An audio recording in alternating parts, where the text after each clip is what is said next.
Do you believe in ghosts? Yes, I feel haunted by the ghost of the 45 pounds I finally managed to kill. Well, anyway, the question that other fellow asked is a valid one.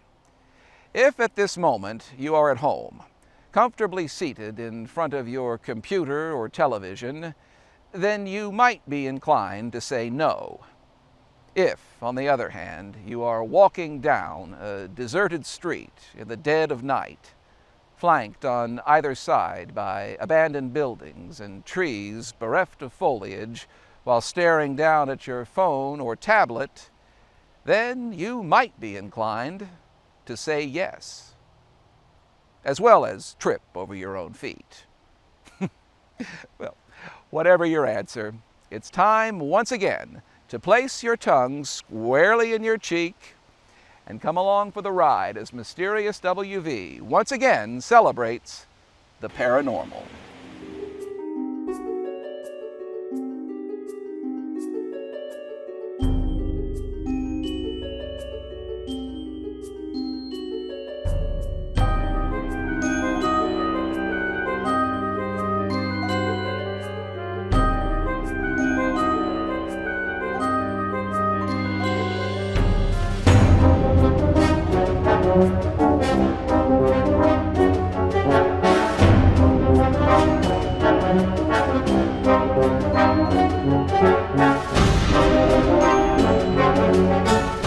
Towering mountains, deep valleys, dark caves, dense forests, and a fair amount of abandoned buildings and mine shafts.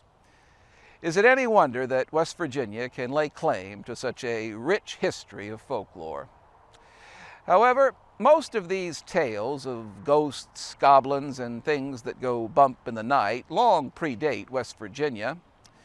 In fact, one of the oldest paranormal legends stretches back to a time before there was even a United States. It is the tale of a powerful and proud Shawnee Chief, a charismatic and eloquent man whose dying utterances, like Damocles' sword, are said to have hung over West Virginia for 200 years. Oh! Hey, don't blame me, Chief. Expired 2 years before I was even born. Sheesh. Talk about a grudge. Prior to the end of the Revolutionary War, most of what is now West Virginia was still inhabited by Native American tribes. Proof of their presence, such as the famous burial mounds in the cities of South Charleston and Moundsville, stand as relics to the nearly forgotten pre-colonial days, a time of sporadic exploration and the equivalent of tiptoes into the regions west of the Ohio River. The Ohio, which we have touched upon numerous times, served a near triple role during this time, acting as both a highway, a barricade, and a border. While not etched in stone, it was generally understood that all settlement by English colonials would remain east and south of this natural landmark. However, as pure and noble as the intentions may have been, they were only half-heartedly followed. While most native tribes were generally accepting of topographic expeditions and small trading parties, their attitude towards continued settlement west of the Appalachian Mountains was less tolerant. While most tribes in the Ohio Valley and Midwest allied with French settlers, it was only a matter of time before the two powerful forces clashed. This crossing of the swords came in 1755, with what is known either as the French and Indian War or the 7 Years' War. Ultimately, the English settlers were victorious, and France withdrew the majority of its military forces from North America. This state of affairs, in theory at least, handed to England all lands between the East Coast and the Mississippi River. Hoping to avoid further conflicts with native tribes, The English soon established, via the Treaty of Fort Stanwix in 1768, a demarcation line to separate lands open for settlement from those reserved for native occupation. This invisible line ran right through what is today West Virginia and effectively cut off access to the Ohio River west of modern-day Pittsburgh. An uneasy peace soon settled, but it did not last for long. While colonists in New England and eastern Virginia were bickering with the mother country over import duties and taxes, settlers along the western border were eager to push further. English settlers were not the only ones dissatisfied with the status quo. Resentment among the native population simmered. This united animosity towards the English settlers resulted in the so-called Shawnee, Ohio Confederation, which included members of the Delaware, Shawnee, Mingo, Logan, and Cherokee tribes. With sides drawn up, sporadic raids, skirmishes, and the 18th century equivalent of hit-and-run warfare began. Settlers in and around what is now Wheeling, West Virginia, began to panic. At nearby Fort Pitt, garrison commander John Connolly concluded that the Indian Confederation was ready for war. Connolly sent word to Captains George Rogers Clark and Michael Cressup, then encamped near modern-day Parkersburg. Cressup convinced the group to return to Wheeling. In early May, the Shawnee, Ohio Confederation began widespread attacks against settlers all along the disputed frontier. The governor of Virginia, John Murray, the 4th Earl of Dunmore, petitioned Virginia's House of Burgesses to prepare a military response. The House instead opted to employ local militia forces, essentially the contemporary National Guard. Small battles between natives and hastily formed colonial militias raged along the Ohio throughout the summer and early fall of 1774. Atrocities, double crosses, and other violent acts of retribution became the norm. By early October, the theater of conflict had worked its way south to the Point, where the Kanawha River joins with the Ohio. A bucolic setting referred to one militiaman as a pleasant place. Colonel Andrew Lewis marched 1,000 of his militia there on October 9, 1774, and he agreed. The Point was indeed pleasant. Camp Point Pleasant was born. However, Lewis and his men had no time to celebrate the birth. Lewis had every intention of ferrying his men across the Ohio River. A Shawnee chief, known as Hokolesqua, or Cornstalk, had every intention of stopping him. Cornstalk, regarded by most historians as a first-class orator and military leader, maneuvered his men into position during the night of October 9th into the 10th. Although likely outnumbered 2-1, his men fell upon the unsuspecting Virginians at dawn. It was a rude awakening. Lewis's men became stuck on a small bluff overlooking the point where the rivers converged. Unable to fully dislodge the militiamen, Cornstalk's forces pushed forward. Fierce hand-to-hand combat ensued and, by most accounts, lasted for hours. Eventually, some of Lewis's men were able to execute a flanking maneuver, which left Cornstalk in an untenable position.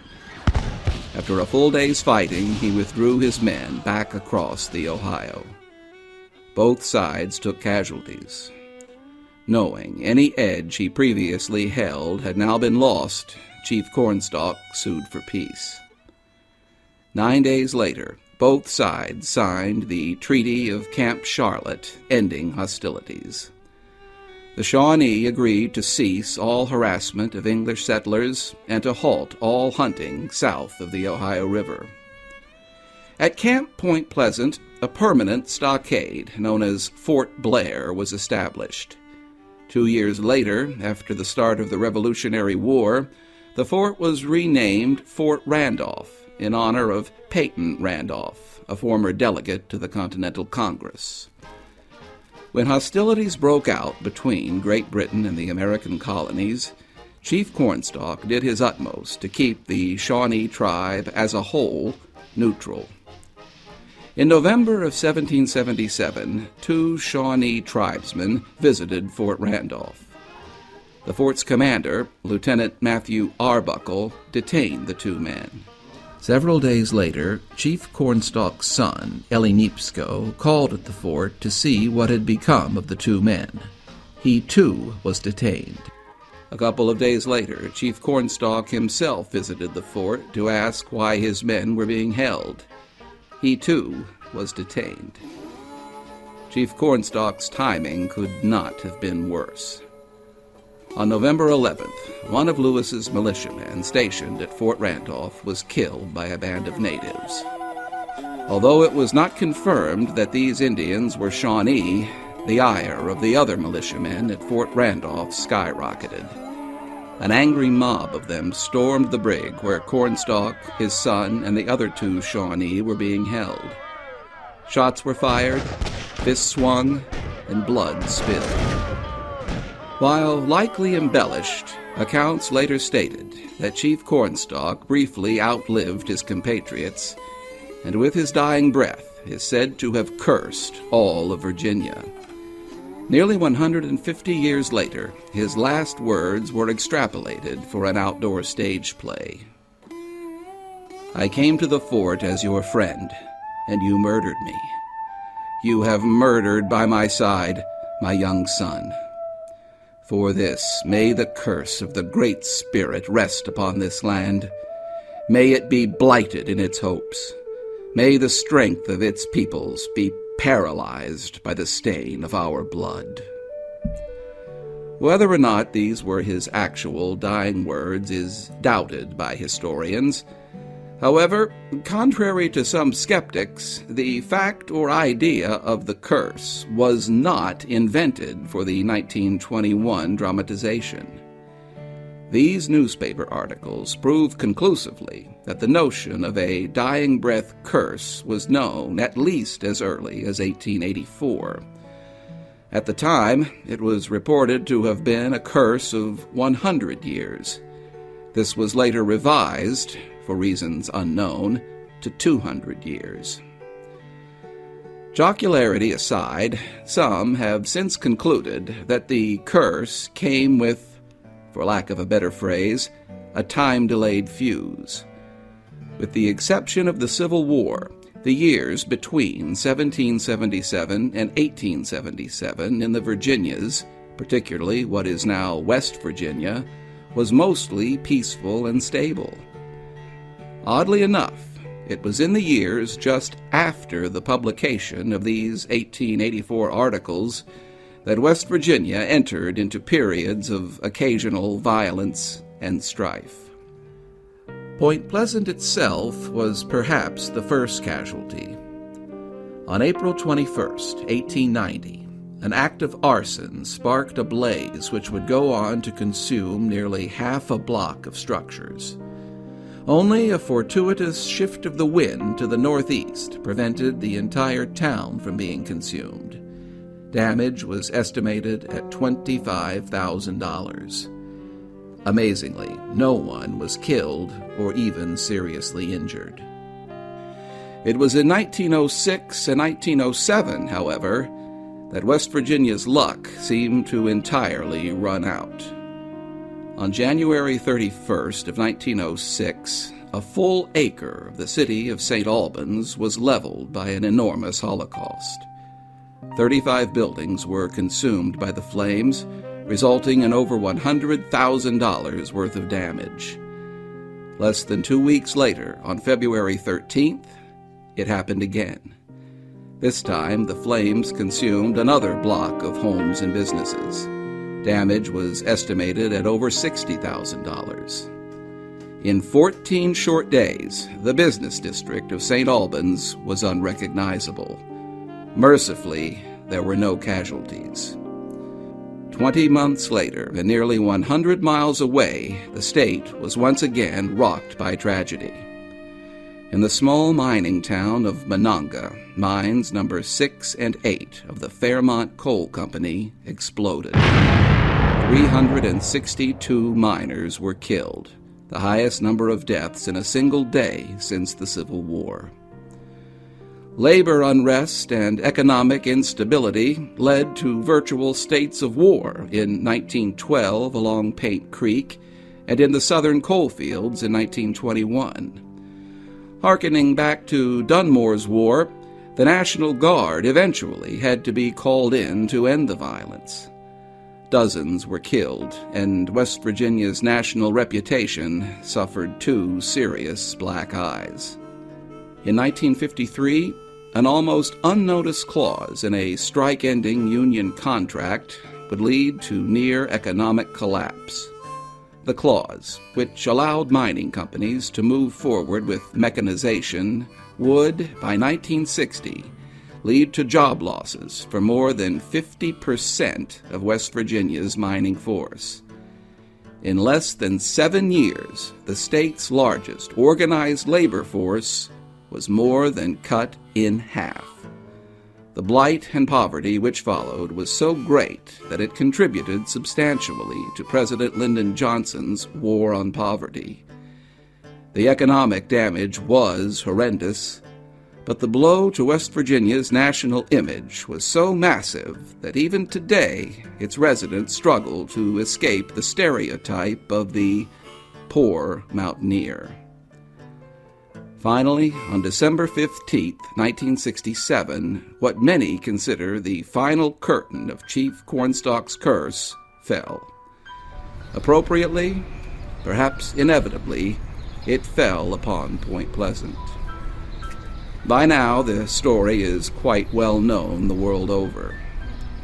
Late that afternoon, at the height of rush hour, the Silver Bridge, which connected Point Pleasant with Canoga, Ohio, failed. Scores of vehicles and 53 persons were sent tumbling into the freezing Ohio River, perhaps not more than 100 feet or so from the location of Chief Cornstalk's retreat 190 years previous. Old-timers in Point Pleasant didn't hold back. They publicly declared that they felt the curse of the great Shawnee Chief was responsible for the disaster. The location and timing left some at a loss for adequate rebuttal. Did a proud Shawnee Chief hold his executioners in such contempt that he condemned not only them, but generations of their progeny to repeated misery? Could his hatred of those whom he had both fought and befriended prompted him to damn both the residents and land to nearly 200 years of strife and struggle? If the terms of the curse are to be believed, then the punishment officially expired on November 11th, 1977. Curiously enough, a day which had previously been celebrated as Armistice Day, a day to remember the coming of peace. We talk about ghosts and hauntings, but just what are they? Well, in general, ghosts and hauntings are divided into 2 broad categories: residual and interactive. Now, there are some who believe that all locations everywhere are, at least to some extent, haunted. That is to say, they retain energy from events which occurred there decades or even centuries before. And if the energy is powerful enough, it could manifest itself into something that can be seen and heard by human beings. That is a residual haunting. And as they are thought to be completely benign and harmless, should you encounter one, your course of action is clear. Please, wait for it. Pay close attention. Who knows, you might be gifted with information that could be useful on our regular series. If, on the other hand, you are able to interact with the entity, and the entity seems hell-bent on interacting with you, whether you want it to or not, then your course of action is equally clear. Run. Our second and final tale actually picks up less than 3 years after the death of Chief Cornstalk, and indeed follows one of his few surviving children down the Ohio River and into the woodlands of western Virginia, specifically the region now encompassing Logan County. Settlers first crossed into what is now Logan County in the mid-1700s. The land was rugged, mountainous, and all too suited to the fighting style of the native Shawnee Indians. In 1823, Logan County was carved out of then Cabell County. Its county seat was named Lawsonville, after a family whose name will figure quite prominently in our story. Because of its isolated locale, Logan County grew and developed slower than many of its neighbors. Its county seat would not be incorporated until 1884. In 1853, its name had been changed from Lawsonville to Aracoma, another name which will figure prominently in our story. The name Logan was not adopted until 1907, by which time the coming of the Chesapeake and Ohio Railroad had finally spurred a period of economic and industrial growth. Prior to the 1700s, however, the beautiful but rugged locale had been occupied solely by tribes of Native Americans, in particular the Shawnee. A large portion of the tribe set up permanent camp at the spot where the Wyandotte River intersects Island Creek. The convergence of these two waterways formed what was locally referred to as the Island, the present site of Logan's elementary, junior, and senior high schools. Sometime in the 1760s, there came into this untamed wilderness an unlikely couple, Mr. and Mrs. Balling Baker. Baker himself had come to the Americas along with General Braddock in 1755, but either deserted or was captured by a northern branch of the Shawnee. His wife's origin was somewhat different. She had neither come from nor had she ever been to Europe. In fact, it is most unlikely that she had ever ventured out of the Ohio Valley. She was, either adopted or by birth, the daughter of the great Shawnee Chief Cornstalk. Fittingly, she was endowed with the name Aracoma, which in Shawnee roughly translates to cornflower. History has almost universally described her as a vision of beauty, blessed with grace and dignity. One account likened her dark, shiny hair as being as lovely and radiant as corn silk. Some accounts have her rushing forth in a Pocahontas-like manner to save Balling Baker from being forced to run the gauntlet following his capture. Presumably, it was Chief Cornstalk himself who sent his daughter and her pale-face husband into the Guyan River Valley to preside over the many Shawnee camps near and along the Wyandotte River. This effectively made Aracoma and her husband Prince and Princess of the Shawnee tribes. A few white settlers began arriving in the region at about the same time.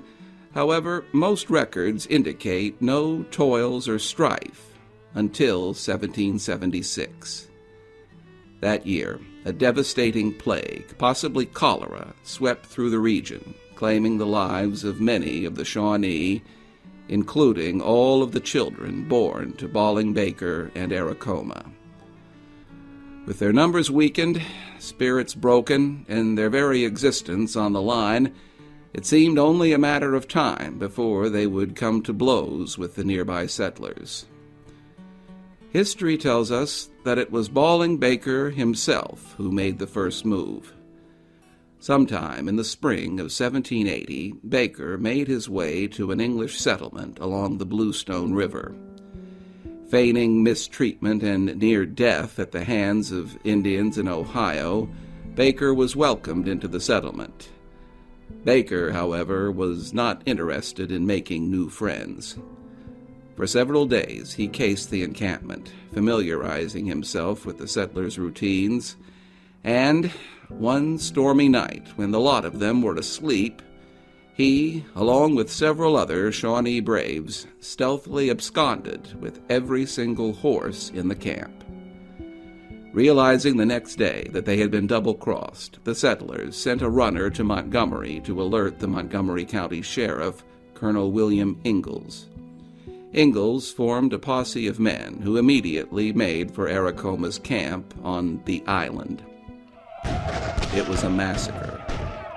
Save for a few braves, including Balling Baker, who was out of camp on a hunt, virtually every member of the tribe was killed. While surveying the carnage, Colonel William Madison happened upon Aracoma, who had been mortally wounded during the battle. Ascertaining that she must be the leader of the local tribe, Madison and his men began tending to her wounds. Although plied with questions, Aracoma reportedly refused to speak until she felt what little life remaining in her slipping away. She sent for Colonel Madison. While the colonel and his men listened, Aracoma relayed her dying message and wishes. My name is Aracoma, and I am the last of a mighty line. My father was a great chief and friend of your people. He was murdered in cold blood by your people when he had come to them as a friend to give them warning. I am the wife of a paleface who came across the great waters to make war on our people, but came to us instead and was made one of us. Many moons since, a great plague carried off my children with a great number of my people, and they lie buried just above the bend of the river. Bury me with them with my face towards the setting sun, that I may see my people in their march toward the happy hunting grounds. Before the sun rose the next morning, Princess Aracoma succumbed to her wounds. The historical record is sketchy, but at least one account states that Madison and his men honored Aracoma's dying wish and buried her, quote, near the bend in the river, end quote. Decades later, Colonel Madison, his subordinate John Breckinridge, and many others who led the raid on Aracoma's tribe would return to settle the Guyan Valley, the land having been awarded to them for their bravery in 1780. Settlement of what is now Logan County began in the late 1780s, however, due to its isolated nature, was very slow in development. We do not know the exact population, as the federal census returns for Virginia prior to 1830 are now lost.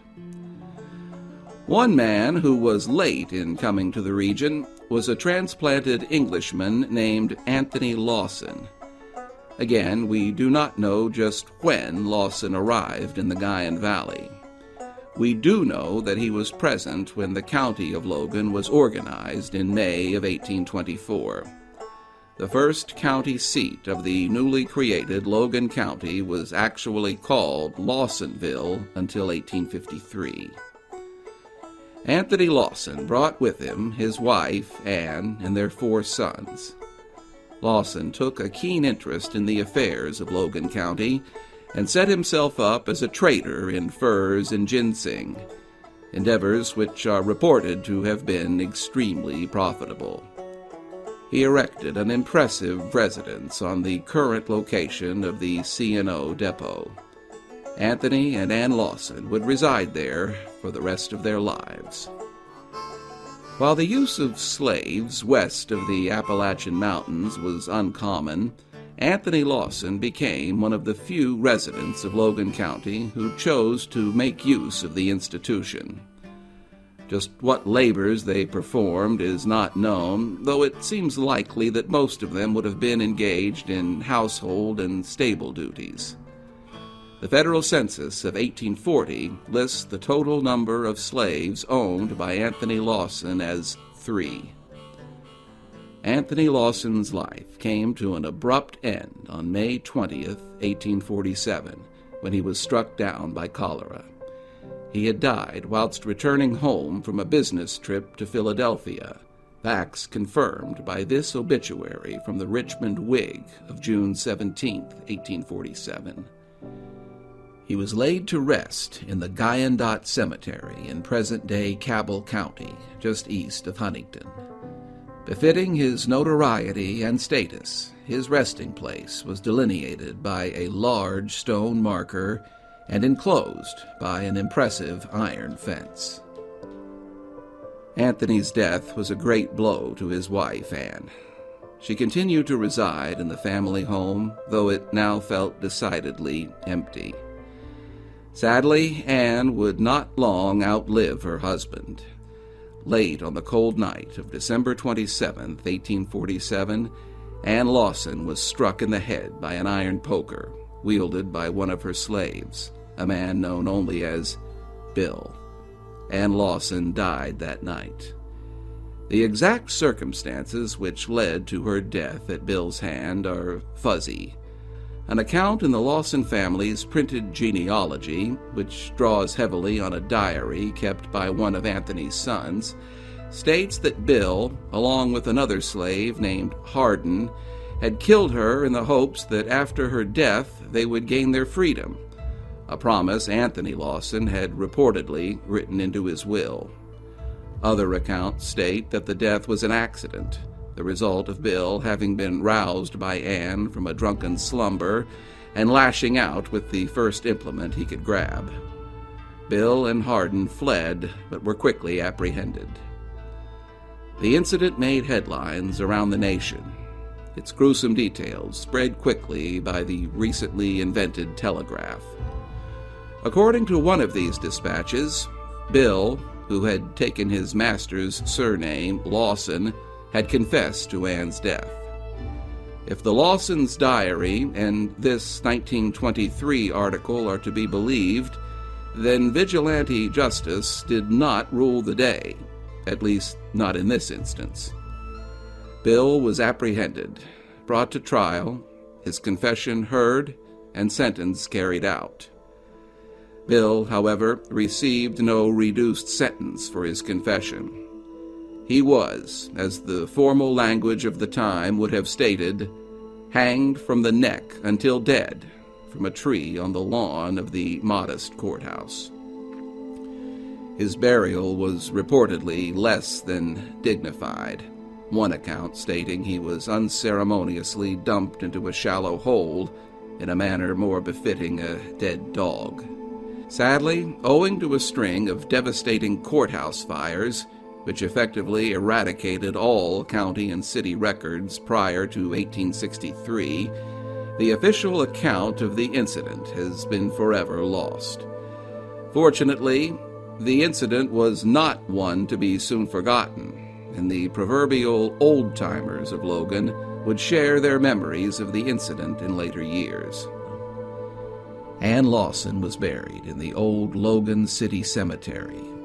Her burial site was also enclosed by an impressive iron fence. The lengthy inscription upon her tombstone reads, "Sacred to the memory of Anne Lawson, wife of Anthony Lawson Sr. of Logan County, Virginia, who was born in the parish of Long Horsley in the county of Northumberland, England, on the 7th of March, 1783, and was cruelly murdered on the night of 27th of December, 1847, by 2 of our Negroes." Given the circumstances, one might be tempted to think that it was Anne and/or Anthony Lawson who would have returned in spectral form, owing to the suddenness of their deaths, a suddenness which would almost certainly have fulfilled the haunting prerequisite of unfinished business. Yet, according to the legend, it was the slave, Bill Lawson, who would not go quietly onto the ethereal plane. Not long after his ignominious burial, the spirit of a man whom locals had dubbed Black Bill Lawson began making his presence known in subtle yet unnerving ways. By all accounts, his appearances, while frightening, were benign and harmless, as though Black Bill were waiting, perhaps biding his time until a suitable audience appeared. If this was so, then his desires were fulfilled a half-dozen years later. One of Logan County's more famous residents over the years was the well-known author, poet, and politician Thomas Dunn English.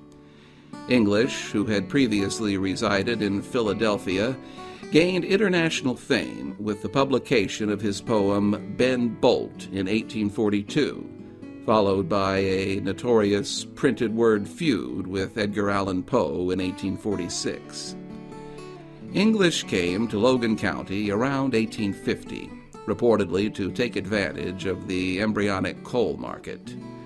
He purchased many acres of land and was elected mayor in 1852, and in 1853 successfully lobbied to have the county seat, Lawsonville, reincorporated and christened Aracoma, a designation it would retain until 1907.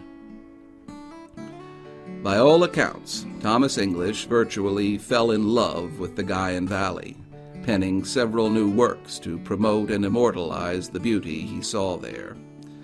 Of particular local interest were his poems Wyoming Hunter, Logan Grazer, and Rafting on the Guyan.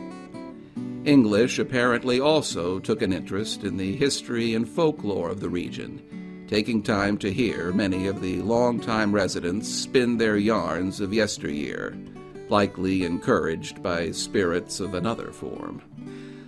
Unsurprisingly, the tale on the lips of most during his time in the valley was that of Black Bill Lawson. What follows is drawn primarily from an account by noted West Virginia author and educator Brandon Ray Kirk.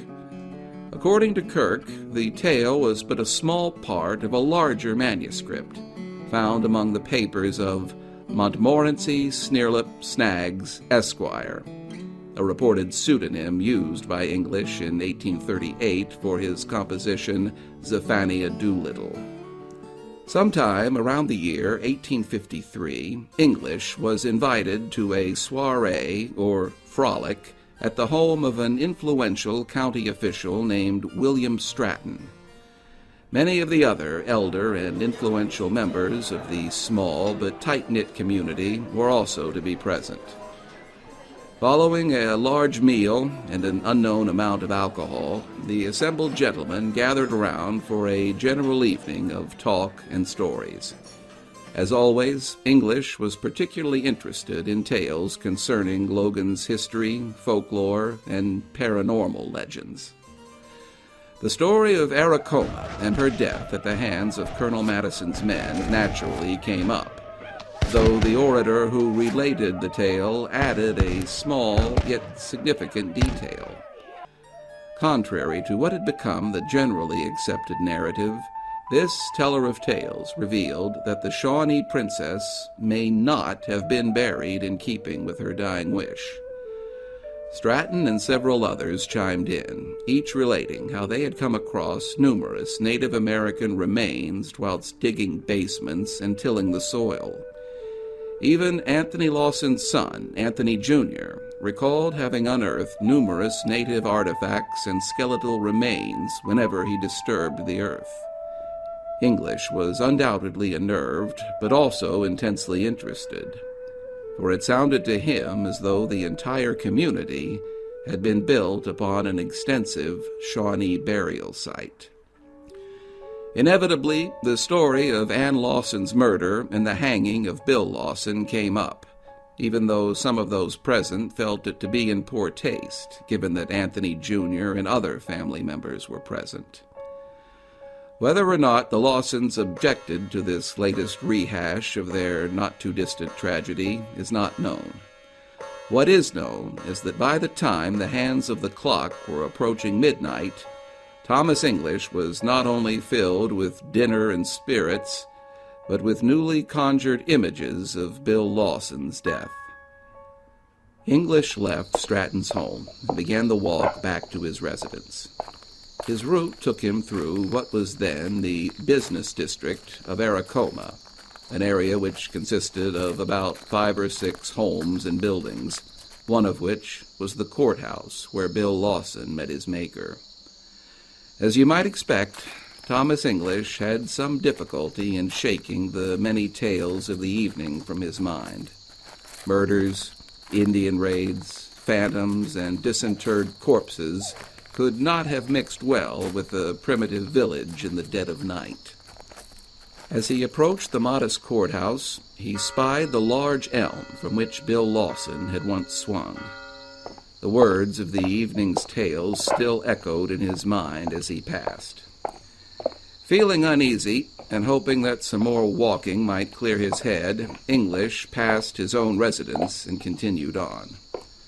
Perhaps in his rattled frame of mind, he had forgotten that he was now headed in the direction of the Lawson home, the spot where Anne Lawson had breathed her last.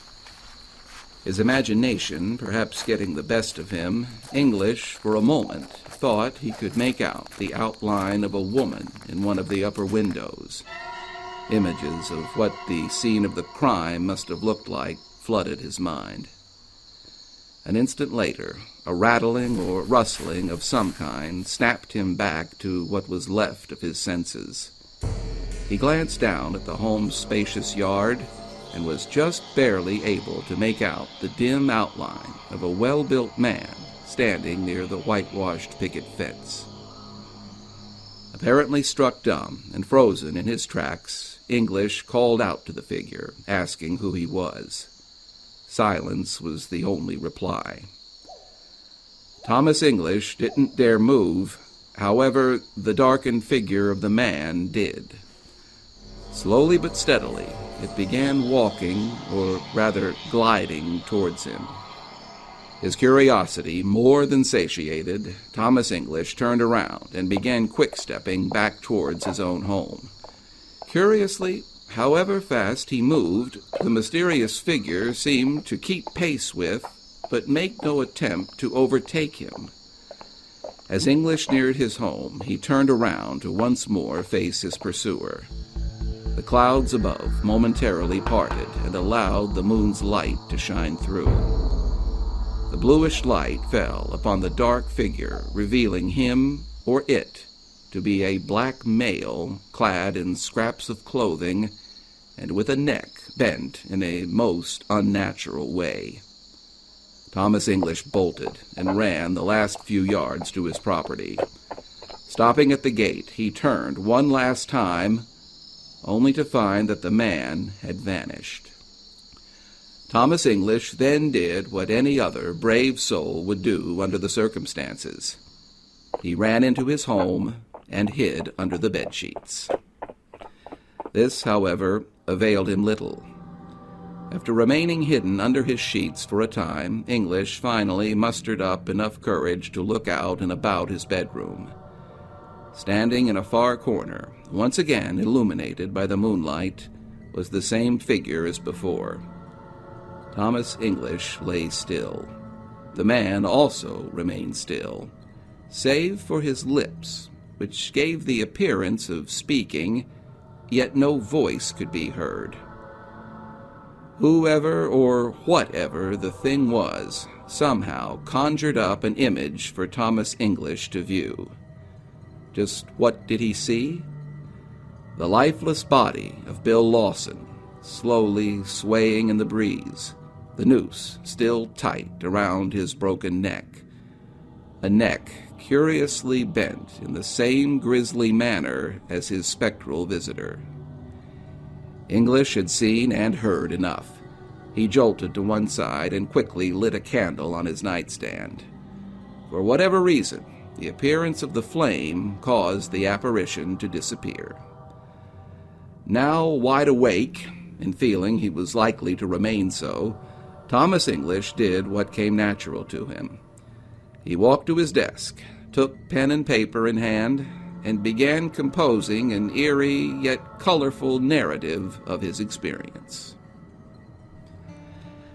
Thomas English remained in Aracoma, now Logan, until about 1855, when he removed to New Jersey.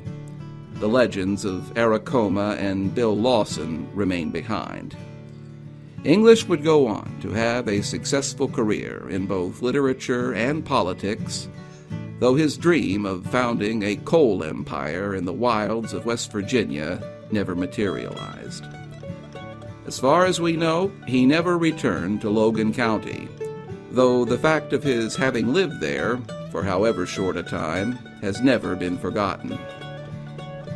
Thomas English died in Newark, New Jersey, on April 1st, 1902. Yes, the man who thought he had been chased through the streets of Logan by the ghost of a former slave died on April Fool's Day. Tonight's tales have once again served to reinforce a juxtaposition which at first glance seems most improbable. For it is both interesting and amusing that these two genres, horror and comedy, so emotionally opposite, seem to gel so easily when mixed. How the image of a man being pursued down a darkened street by an angry phantom can be presented as both terrifying and humorous.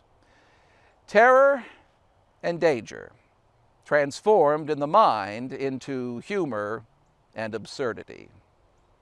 Perhaps this is one of our natural defense mechanisms, like whistling in the graveyard or laughing at death, even though we know death will ultimately have the last laugh on us.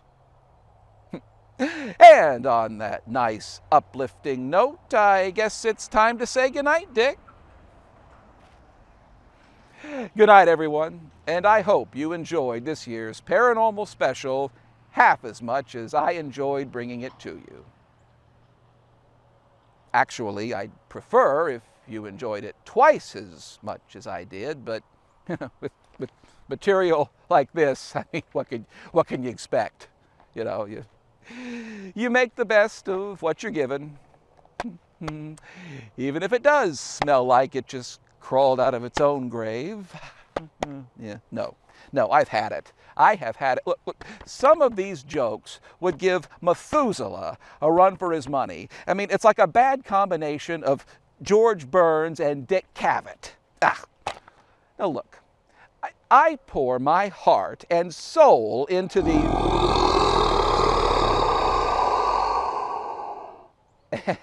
Yeah. What I meant to say was, I pour my heart and talent into... Oh, shut up, big mouth.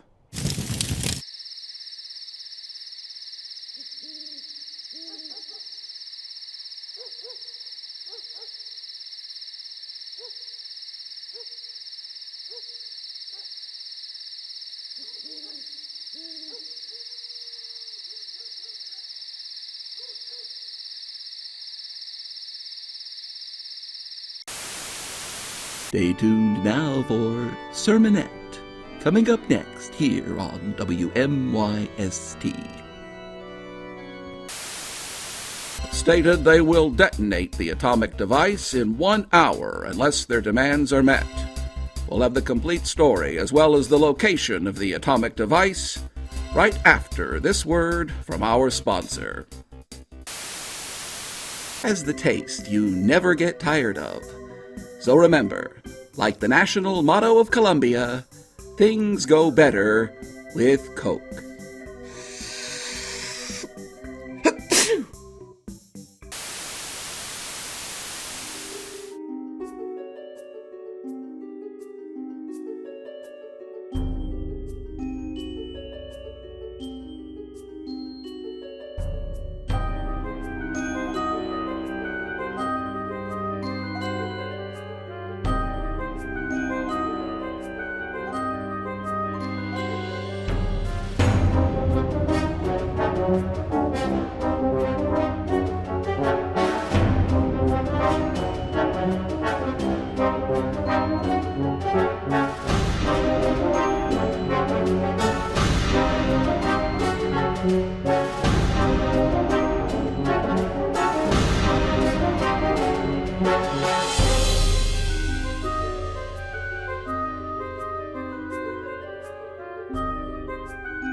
Bye.